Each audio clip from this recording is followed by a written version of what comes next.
are Locked On Rays, your daily Tampa Bay Rays podcast, part of the Locked On Podcast Network, your team every day. Hello, my name is Kevin Weiss. I'm Ulises Sambrano, host of Locked On Rays, part of the Locked On Podcast Network. You can subscribe to Locked On Rays on Apple Podcasts, Spotify, Stitcher, Odyssey, and online at fanstreamsports.com, as well as YouTube. You can check us out and watch us out there. Also, the social media platforms, Twitter and Instagram. Follow us at Locked On Rays, and we always welcome your emails, lockedonrays@gmail.com. Ulises, I will put this succinctly and happily. Your Tampa Bay Rays are playoff bound. Doesn't that sound great? 3 years in a row. Mm-hmm. What a great season. And I'll say this, just like them, where they celebrated by having simple smiles and handshakes, we will do the same. We're not like other podcasts that haven't experienced playoff before. We've actually been we've been doing this podcast since 2019, which means that we've had this run of podcasts in October. So we're used to it. So just like the team, we're just going to say, awesome, great job. There's way more to look forward to. So let's get to some other fun stuff. Yeah, I think, you know what? This might be the market inefficiency or the thing that's helping out the Rays. Since we've been doing the podcast, the Rays have made the playoffs every single year. Well, I think there's a correlation. I think there's a correlation. Why not? Very fair to say.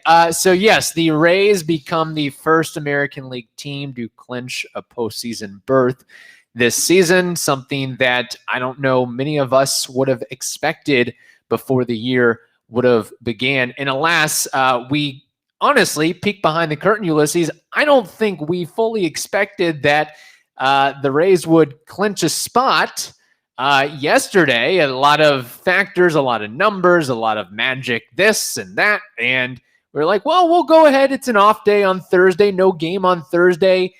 Let's do a mailbag episode. So we are keeping to that promise, and we will and do have quite a few emails and social media comments that we'll run through, and hopefully it will be an enjoyable show. So without further ado, let's get rolling here.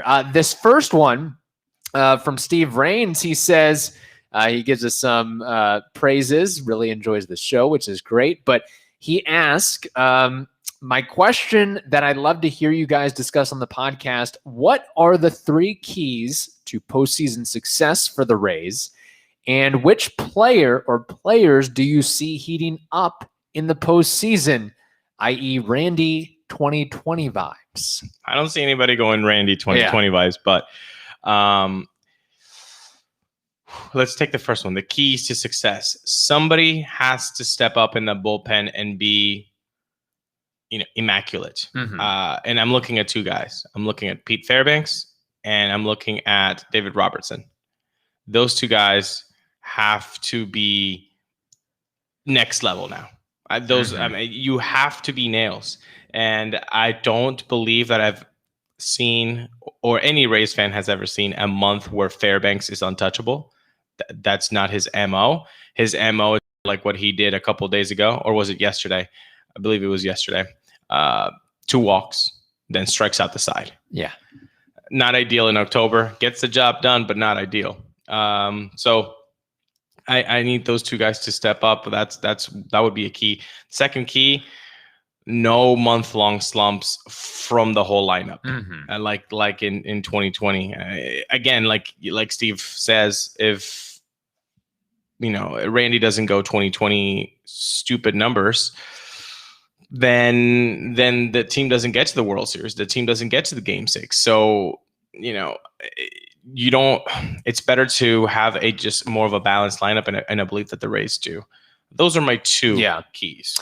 It's hard to give. I know 3 or 5 keys is a big thing, but I would agree with all of that. I would just say in regards to the bullpen, I agree that other guys have to step up, and tied into that, you hope those other guys would step up so the Rays don't have to go to the well too many times like they did with Nick Anderson last year. You hope it's not a situation like that, but with Andrew Kittredge Right. or somebody else who they may see as this is the savior. This is the only guy that we can really, really trust in high leverage spots. So I agree with you on that. And just generally, I think you can't have that string of, all right, we're striking out 13, 15 times combined collectively in a ball game. That is what did them in really the World Series at the end of the day, the crazy strikeout rate. And I think that has been mitigated to some extent this year. I know the strikeouts are still very high, but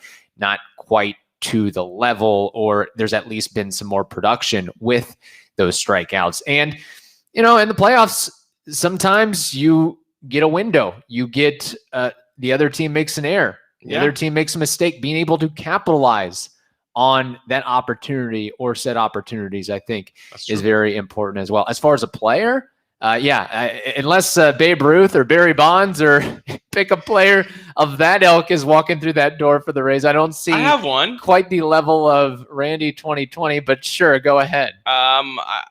Maybe not Randy 2020 vibes, but when we had Trisha on earlier this season in like July, I think we had her on, she mentioned that this team would not be where they were without Austin Meadows. Mm-hmm. This is a guy, I think, a key. He has been clutch. He provides power. He's a lefty, so he's going to get the larger side of the platoon. So he's going to be in a lot of games. If he gets on a hot tear like he has been basically the whole season, but May was pretty huge for him, almost 30 RBIs in that month, that would be very valuable. That would be very valuable. Yeah. I mean, what he did yesterday, first inning, a 3-run shot, those are valuable moments, that production. So hopefully that's my guy to watch out for. Austin Meadows can get hot. Look, I would love my first choice or choices would probably be Wander Franco or Nelson Cruz. But if I'm taking out the obvious answer, maybe a little bit of a sneaky pick, big player too at the plate, clutch situation, Francisco Mejia. That might be a little that would guy, be nice. A guy to watch throughout the course of the postseason there. A good question from Steve Rains. Okay, this next one from Darren Hiebert. He says, I'm still disappointed the Rays didn't pick up the Charlie Morton option, but they did effectively replace Snell, Morton, and Glasnow with McClanahan, Patino, and Boz. Who could have seen this coming? The only missing ingredient, plug Wander back in to spark the bats. Also, a word of condolence to Pittsburgh fans. Chris Archer 2.0 didn't work out for the Rays, but Yoshi seems to like it there. Yeah, 1,000 OPS for Yoshi. Maybe he even signs with them after the offseason. That's a good question. So that'll be interesting to see if they give him a shot. It's not like they have anything to play for right now, so why not give some hierarchy to that clubhouse, because I don't think it really has any. So that would be interesting. Yeah. Again, we've talked about this ad nauseum with the Charlie Morton thing. Yeah, it sucks, and maybe it would have been an easier path to success and to victory in 2021. But then again, when you look at what Charlie Morton had done in the regular season in 2020, it wasn't great. Yeah, the postseason was fantastic, but how many starts was in the postseason? 5 starts? Right. So you're going to compare that to what he did in the regular season. It's tough. And again, when you're betting on an older veteran type player, it's never going to be better odds the next year. Just like Nelson Cruz, the odds, will decrease, as time goes on. So enough. Look, right. I feel like if they had Charlie Morton, what could the Rays have done in 2021? They would have 96 wins instead of 94 right now. Yeah, 97 instead of 90. I mean, it's peanuts, really, by this standards. I agree with that, but I would add that having his experience and age and postseason experience, when you have a roster or a pitching staff effectively full of rookies, it would have been or could be very valuable to plug him in game one and say, you set the tone, and then you kind of mentor and push these other guys along instead of throwing out McClanahan for game one, Rasmussen for game two, Shane Boz for game three, or whatever the combination would be. But yeah, I think we've kind of hammered home the point about Charlie Morton. Good for him. Good for getting even another contract. Good for him with the Braves and increasing his fastball velocity, the horizontal movement on the curveball. Great stuff. And also Yoshi, I think that maybe we just have to acknowledge and realize, first off, he is in the NL Central, so I think he's able to feel a little bit more on lower velocity from the Cardinals and the Cubs. But also, maybe it just took the guy 120 games to get his feet wet and to get settled in and to have more consistent playing time. It's not an easy transition from Japan to the U.S., and I would think not as much. I feel like he's more utilized and valued with Pittsburgh than with the Rays, in the sense of, okay, you're really one of our only few good hitters. We're trusting you to be a consistent middle of the order bat. Correct. Whereas, with the Rays, he didn't know if he was going to be in the field. He didn't know if he was going to be in the lineup. Was he going to be down in the lineup? Was he going to be just used as a pinch hitter? So I think all that changing, more of consistency factor and knowing where to put and how to utilize Yoshi has been a good thing for him. And, maybe he gets another contract and stays stateside for a little bit. Okay, Ulises, I guess one way you could watch Yoshi, Charlie Morton, and also the Rays, DirecTV, they might be able to help with that. Let's tell you about it, right? It's a simple way to get all of your entertainment that you love without the hassle. DirecTV Stream brings your live TV and on-demand favorites together like never before, which means you can watch your favorite sports, movies, and shows all in one place. And the best part, Kevin, quick trivia, what's the best part about DirecTV Stream, Kevin? Tell me. No annual contracts. Yes, I hate them. So stop waiting and get your TV together with DirecTV Stream. You can learn more at directtv.com. I'll repeat it again. That's directtv.com. We also want to tell you about BetOnline. BetOnline is your number one spot for all the pro and college football action this season. With a new updated site and interface, even more odds, props, and contests, betonline.ag continues to be the number one source for everything football. So head over to the website or use your mobile device to sign up today. Receive a 100% welcome bonus. Double your initial deposit just for signing up. Don't forget to use the promo code NFL100, NFL, the numerals 100. BetOnline, it is the fastest and easiest way to bet on all of your favorite sports. They are your online sportsbook experts. Okay, Ulises, moving along here with the questions from listeners. I actually think I did a live read out of turn there. We'll circle back around to that. Oh my gosh, it's early on a Thursday, folks. This question from Bryan Stark, he asked us, which team would you like to see the Rays face in the ALDS? Yankees, Red Sox, Blue Jays, Mariners, or A's? Wait, who asked this question? Bryan Stark. Bryan Stark. Hi, Bryan. And thanks, Steve, for the question previously. Bryan, what team do I want the Rays to face? Well, Kevin Kiermaier listened to the pod yesterday. Yeah. Do you know why he listened to the pod yesterday? Why is that? Because in his interview with Trisha Whitaker, after the plunking, after the whole shabacle with the bases, quote unquote, clearing, the benches clearing, he was asked, how do you feel about it? He said it didn't hurt and all that. And what can this team do? And he's like, well, I'll tell you this. It's a great team over there. But and then he stopped dead in his tracks. And he's like, no, you know what? I'm not going to go there. Oh, he had a filter. He had a filter on. He listened to the pod. It's better to sometimes not say it. Yes. Just because you have the opportunity to say something doesn't mean that you have to say. You can just keep it in. Good job, Kevin. No need to, do an Aaron Judge. What do you remember the Sinatra, the song, what's the New York, New York? I do recall that song. And he did it on the Red Sox dugout after they won in 2017, and then the Red Sox came back and beat the Yankees. No need to pull an Aaron Judge here. Right. No need to do that. So great job for Kevin. So having said that, I want the Blue Jays. Okay. I want the Blue Jays. I feel like it's a good game, but it's beatable. And the Rays have shown that. The last 6 games, I know they split 3-3, but the playoffs are different. And those Jays players do not know what the playoffs are. You can talk about the wild card game, but even if you talk about the wild card game, one of them was a shellacking out of the 2 games. The second game was a shellac. So they don't know the pressure. They really don't. And the Rays do. Almost every single player knows what that pressure is like. I do not, for personal reasons, do not want to lose against the Yankees or the Red Sox. They might be weaker teams right now, so that might be a better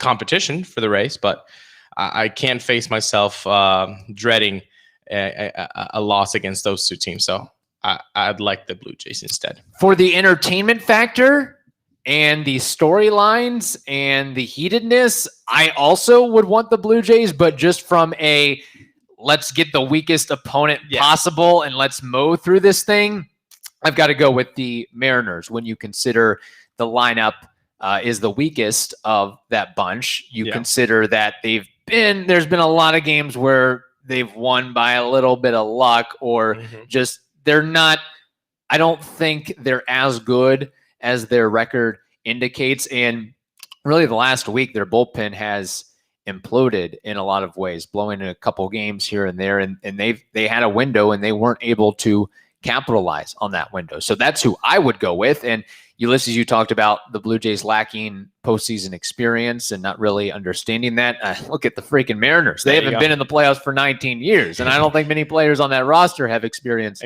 what it means to be in the playoffs. So that is personally who I would go with. But I'm not rooting for the Blue Jays to be in the ALDS, but that would be a really, really, really fun series. Yes. So let's keep that in mind as well. A couple quick questions here from Aussie Rays fan Jon Cook on Twitter. He says, hey guys, if you could attend any game in the history of MLB, what game would it be? That is the first question, and then I'll get to the second question as well. Wow. What a question. Hi, John, all the way from Australia. How you doing, man? Long time. He's sleeping right now. I think. He's sleeping. Yeah. Let's not wake him up. Let's turn down the volume here.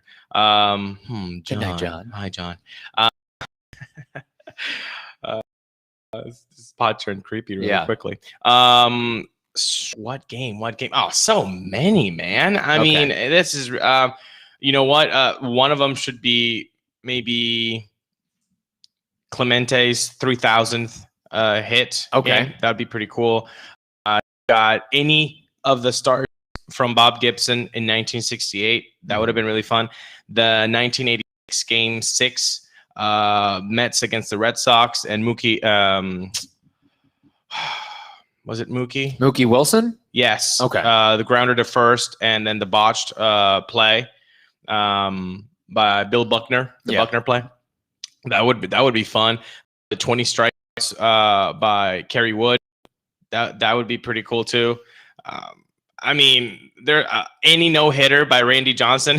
I've got a ton, man. I've got a ton. A lot of good. I'm surprised you didn't throw in Miggy Cabrera's 500th homer game. Saw a lot of those highlights. All right, understood. I went a little bit of a different route in total recency bias and total Rays homerism. And I don't like to deal with traffic situations and trying to navigate in and out of the ballpark with a bunch of fans. I would have gone with Game 4 of last year's World Series, the Brett Phillips game. Oh, yeah, that would have been fun. Yeah, and I would have been able to get in and out of the ballpark with ease. Piece of history there. Yeah, neutral World Series, neutral site World Series, and little inside baseball here. I actually was not able to watch that game on television or listen to it on the radio because I was attending a wedding. Yeah. On that day. I remember. No, that's a great pick. That's a great pick. So there we go. So we've got the non-Rays picks. We got a good mix. And then you got the Rays pick. Yeah. We've given you about 7 or 8 choices there. Yeah. Mostly from Ulises. Okay. The next question from John. If you could add any player in Rays history to the current 40-man, who would it be? Wow. You take this one first. Okay. I'm thinking the Rays just clinched a postseason spot, correct? Correct.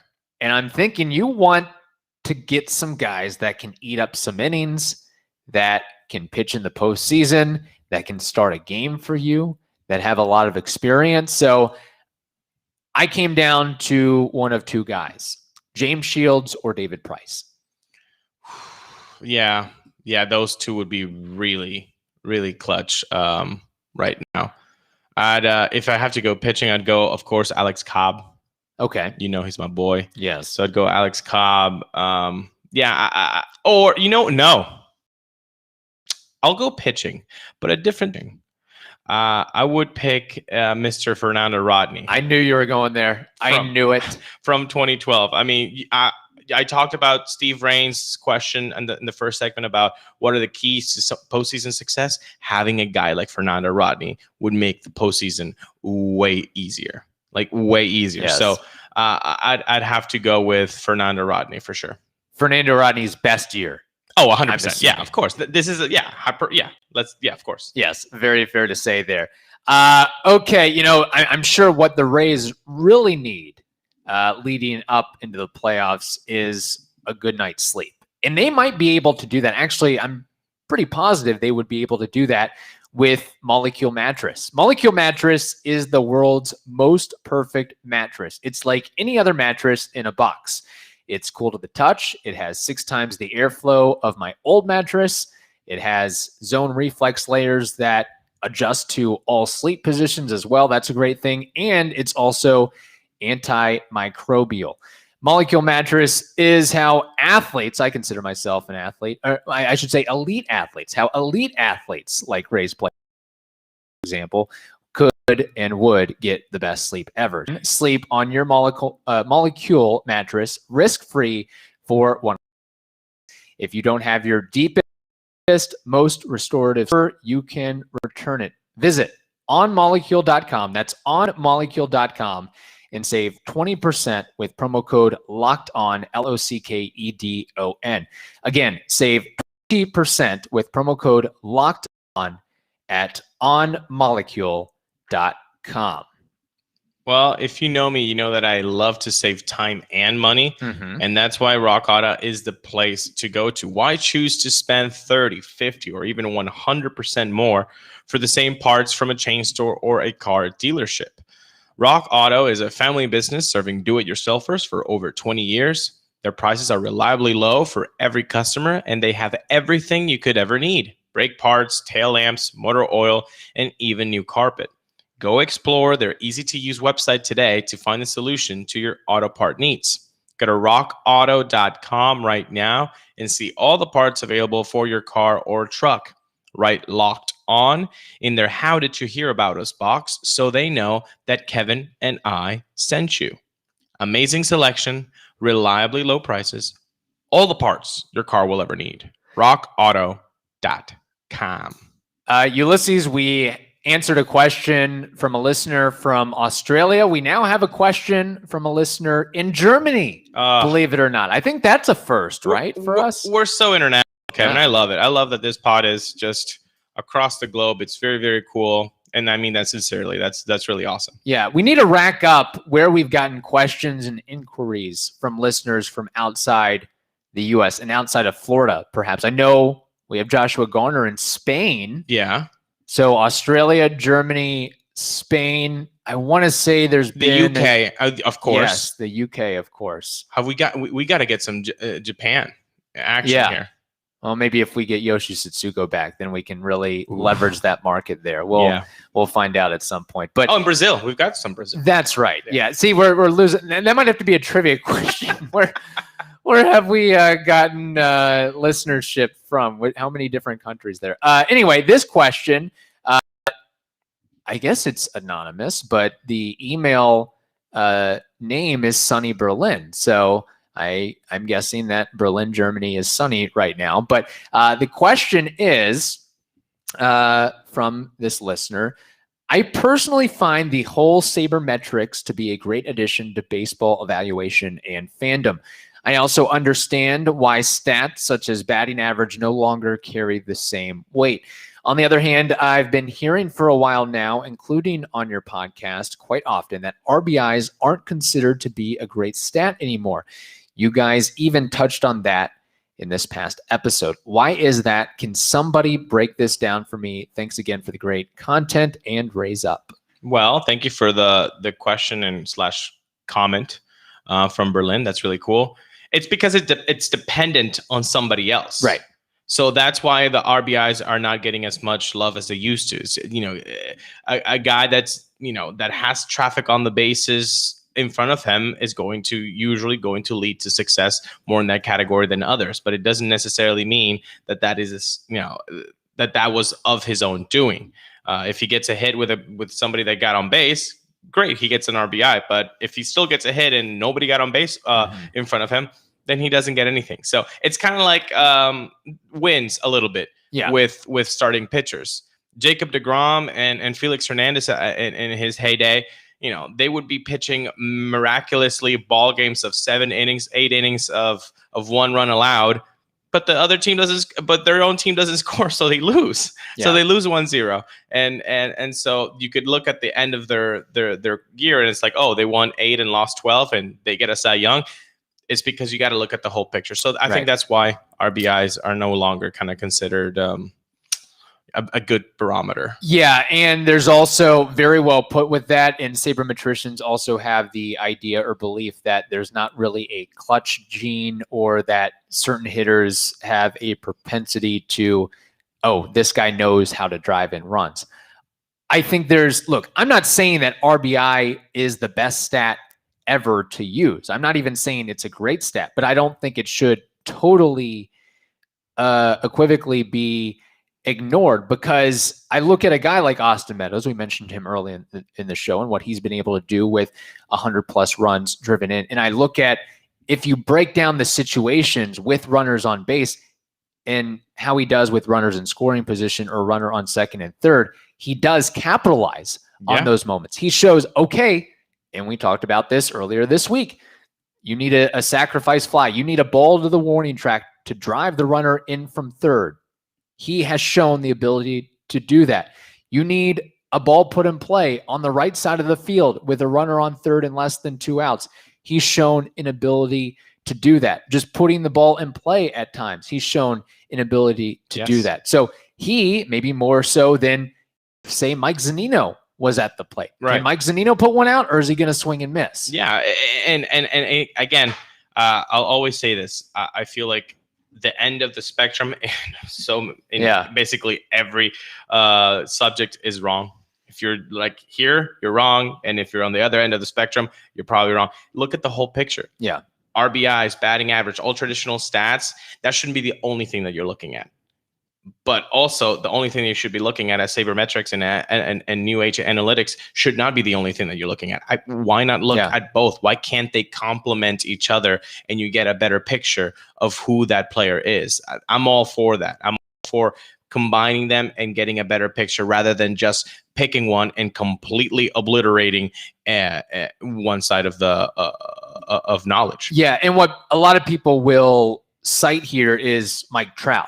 Like, there's been years where Mike Trout has hit 40 homers and drives in only 78, 79, 80 guys. In fact, I was looking at it the other day, he's had a 39 homer, 79 RBI season, a 33 homer, 72 RBI season, a 40 homer and 90 RBI season. And I think that a lot of that is a byproduct of... Say that again? The 40? 40 homers and 90 RBI. 40 homers and 90 RBIs. For those keeping track at home, Austin Meadows has 26 home runs and 103 RBIs. Yeah. So that's why the RBIs, you can see how they can be a little bit faulty. But on the flip side, you have a Joey Gallo who has done similar things in terms of home runs and lack of RBIs as Mike Trout. Joey Gallo has had a year where he had 41 homers and just 80 RBIs. In another year where he had 38 homers and just 76 RBIs. But again, I think that's more on Joey Gallo not being Joey Gallo has a total of 2 sacrifice flies in his entire career. That's insane. And that's where I go back to it. You can't just say one way or the other. Yeah. I would lean more towards, okay, Mike Trout, he just doesn't have good guys in front of him that are getting on. But Joey Gallo, teams will totally ignore a complete other side of the field, other half of the field, because they know he doesn't have an ability or doesn't have a want to drive the ball that way. Yeah, 100%. And again, just like I just said a few minutes ago, the spectrum, end of the spectrum, that's what Joey Gallo is. Yeah. It's either the one thing or the other thing. And honestly, I get people like Joey Gallo. I would never like a guy that's either one or two. No, give me a little bit more of a balanced player, and I'll take that. Yeah. And also with Meadows, let's keep in mind the go-ahead situations, the game-winning situations, the game-tying situations. There's some guys that fold in those pressure moments. So I think that also has to be considered as well. Great question there from Sonny Berlin.